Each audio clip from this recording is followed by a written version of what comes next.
வணக்கம் நண்பர்களே, நீங்கள் பார்த்து கொண்டு இருப்பது உங்கள் கௌசிக ரிவ்யூ. சரி வாங்க வீடியோக்குள்ளே போய் என்னென்ன நடக்க போகுது அப்படின்ற சுவாரஸ்யம் நிறைந்த விஷயத்தை தான் நீங்கள் இந்த வீடியோவில் பார்த்து தெரிஞ்சுக்க போகிறீங்க. அதுக்கு முன்னாடி நம்ம மல்லி இருக்காங்களா, அவங்க குற்றவாளி ஆக போகிறாங்களா, இல்லை விஜய் நிரபராதி என்ன நிரூபிக்க போகிறாங்களா, விஜய் வெளியே வருவாரா வரமாட்டாரா அப்படின்னு சொல்லிட்டு பல கேள்விகள் ஒரு பக்கம் உங்கள் மனசுக்குள்ள ஆழமாக ஓடிக்கிட்டு இருக்கும். அந்த கேள்விகளுக்கான பதில் என்னன்றதை தான் இந்த வீடியோவில் நம்ம பார்த்து தெரிஞ்சுக்க போகிறோம். சரி வாங்க வீடியோக்குள்ளே போய் என்ன நடக்க போகுதுன்னு பார்ப்போம். நம்ம விஜய் இருக்கார்ல, அவர் இருந்துன்னு ஒரு பக்கம் நான் குற்றமற்றவர், நான் எந்த ஒரு கொலையும் செய்யலை, அது மட்டும் இல்லாமல் சுடரை நான் கொலை பண்ணல, ரேணுகாவையும் நான் கொலை பண்ணல, சுடரை கொலை பண்ணது யாருன்ற உண்மையை நான் கண்டுபிடிக்க தான் இந்த இடத்துக்கே வந்தேன். ஆனால் யாருமே என்னோட இதை புரிஞ்சிக்காம எல்லாரும் ஒரு பக்கம் என் மேலே தவறு இருக்கிற மாதிரி ஒரு பக்கம் புறக்கணிச்சாங்க.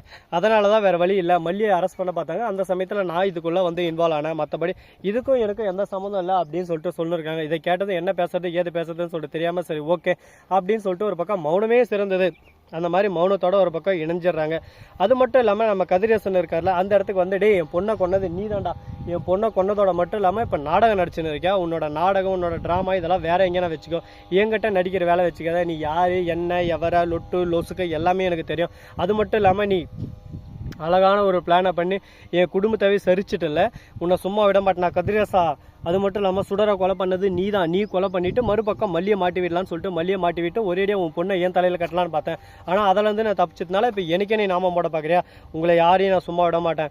தப்பு செஞ்சால் உப்பு தண்ணி குடிச்சு தான் ஆகணும். கூடிய விரையில் கூடிய சீக்கிரம் உங்களை எந்த விதத்தில் சந்திக்கணுமோ அந்த விதத்தில் நான் வந்து சந்திக்க போகிறேன். அது மட்டும் இல்லாமல் நீங்கள் செஞ்சது எல்லாத்துக்கும் உங்களுக்கு சேர்த்து வச்சு ஆண்டவன் கொடுப்பான் பெருசாக. அப்போ தெரியும் நான் யார் என்ன எவரா லொட்டு லொசுக்குன்றது. சும்மா வாய் வார்த்தையில் சொல்லிட்டு போயிடுறதில்ல விஷயத்தை எல்லாமே ஒரு பக்கம் தீர ஆராய்ஞ்சு விசாரிச்சு பார்த்தா தான் தெரியும் உண்மை எது பொய் எதுன்னு சொல்லிட்டு எல்லாருக்கும் புரிய வரும். அதை விட்டோம் ஐயோ இப்படி நடந்துச்சா ஐயோ அப்படி நடந்துச்சா அப்படின்னு சொல்லிட்டு ஓடி ஒப்பாரி வச்சுக்கிறதால ஒன்றும் நடக்க போகிறதில்ல. இதுக்கப்புறம் என்னென்ன பண்ண போகிறாங்க ஏது எது பண்ண போகிறாங்க அப்படின்னு சொல்லிட்டு பார்த்தீங்கன்னா, நம்ம விஜய் இருக்கார்ல, அவர் சொன்னதால கேட்டு நீதிபதியை வந்து சரி ஓகே விஜய் நீங்கள் நிரபராதின்னு சொல்லிட்டு நான் வெளியே விட்டுறனே வச்சுக்கலாம். அப்போ குற்றவாளி உங்கள் மனைவி மல்லியா அப்படின்னு சொல்லிட்டு கேட்குறேன். என் மனைவி மல்லி இல்லை, அந்த கத்தி யாரோ வேணுமனே மல்லி கை வச்சு காய்கறி கட் பண்ணுற கத்தி யாரும் எட்டுன்னு போயிட்டு அங்கே போட்டு இருக்காங்க, அது யாருன்னு சொல்லிட்டு கண்டுபிடிச்சாகணும். அது மட்டும் இல்லாமல் கொலை செய்ய போன இவங்களுக்கு இந்த கத்தியால் தான் குத்த போகிறோம் அப்படின்னு சொல்லிட்டு தெரியாதா சொல்லுங்க பார்க்கலாம்.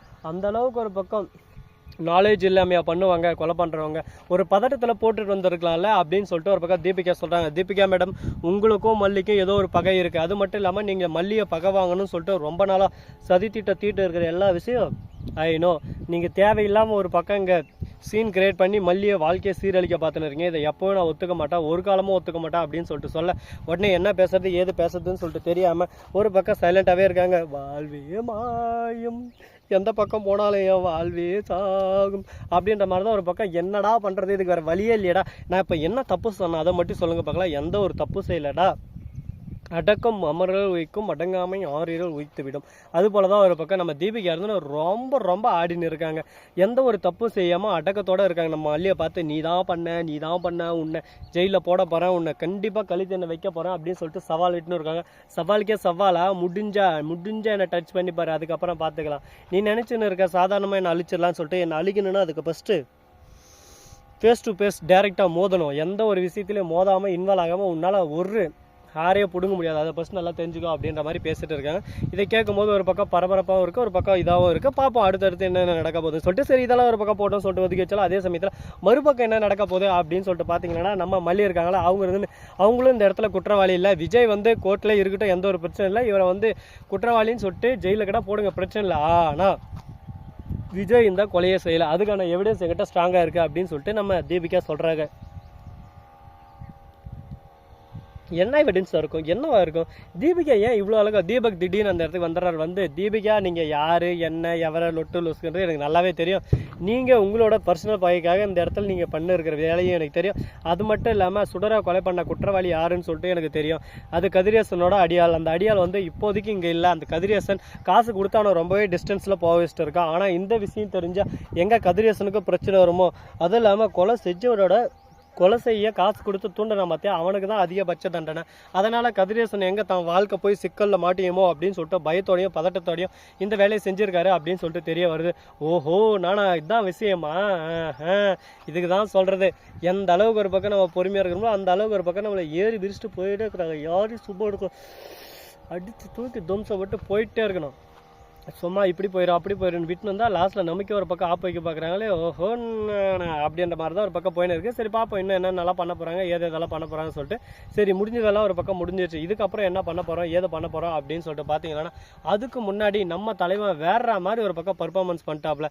யாரா அப்படின்னு சொல்லிட்டு பார்த்தீங்கன்னா அது வேற யாரும் இல்லைங்க, நம்ம தலைவன் கதிரேசன் தான். அந்த இடத்துக்கு வந்து அப்படியே சும்மா தாம் தூம் தடா லடின்னு சொல்லிட்டு நான் எனக்கும் இந்த கொலைக்கு எந்த சம்மந்தம் இல்லை, நான் எந்த ஒரு அடியாலும் வைக்கல, இதுதான் உண்மை இதுதான் நியதி. அது மட்டும் இல்லாமல் எல்லாரும் சேர்ந்து என்னை கார்னர் பண்ண பார்க்குறாங்க, நான் யாரையும் சொல்ல விரும்பல, என் வாழ்க்கை ஒரு பக்கம் சிக்கலில் மோதின்னு முழிக்குது அப்படி இப்படின்னு சொல்லிட்டு கதறி கதறி கதறி கதறி இப்படி அழ ஆரம்பிக்கிறாரு. என்னதான் பண்ணாலும் கதிரேசா நீ தப்பு பண்ணது நிரூபணம் ஆயிடுச்சு, இதுக்கு மேலே உன்னால் தப்பிக்க முடியாது, நீ மாட்டியாச்சு. இதுக்கப்புறமும் நீ ஒரு பக்கம் நாடகம் நடிச்சிருந்தா அது என்ன அர்த்தம் சொல்லு பார்க்கலாம். என்னதான் நீ ஒரு பக்கம் நாடகம் நடித்தாலும் உனக்குன்னு கருது உனக்கு வந்துடும், உனக்கு இல்லைன்னா உனக்கு இல்லை அவ்வளோதான் பார்த்துக்க அப்படின்ற மாதிரி இந்த கான்செப்டை இதோட